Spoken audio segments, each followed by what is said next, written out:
Well, well, well. Looky, looky, looky.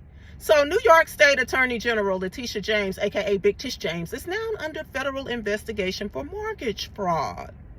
This is the same broad that came heavy after my president practically ran on going after President Trump, who threw all those felony charges on him for an accountant error and also tried to devalue his Mar-a-Lago property. Now she's under federal investigation for mortgage fraud. And reportedly, she put in some paperwork that she was married to her dad so that she could get cheaper financing. Yeah, these people are weird. But I'm not surprised, you guys. I'm not surprised at all that a lot of people that were coming after Trump were involved in some form of legitimate criminality themselves, like Big Fannie Willis down in Georgia, who was found to be using taxpayer dollars to finance her sneaky link. The one that during her trial reportedly said that they were no longer romantically involved, but here recently was spotted leaving LAX with him to go on a vacation, reportedly. And then you had Alvin Bragg, the other attorney general that went after Trump, who wasn't even going to bring the case because it really wasn't a case to bring. But I guess he got a call from the Democratic Party telling him we were going to need you to make something out of nothing. So he had to get on board.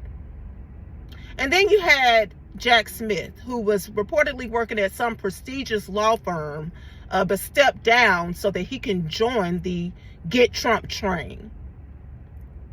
Yeah, you guys, I remember when my president debated Hillary Clinton. I think it was the second debate. She had on like a tuxedo suit. And during that debate, she made a statement talking about it was just awfully good that someone with the temperament of Donald Trump was not in charge of the law in our country. To which he replied, yeah, because you be in jail. And that always stuck with me because I was like, why would she say that? Like, he's not in charge. Who's in charge of the law in our country?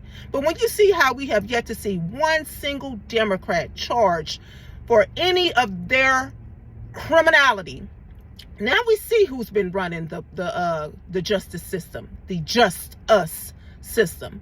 Okay, because you had a senile president that's been corrupt his whole political career, who was making money off of foreign countries, had his son that had the laptop from hell, getting, selling out the country for the most part, just living it up, committing all type of crimes, then trying to come back talking about nobody is above the law.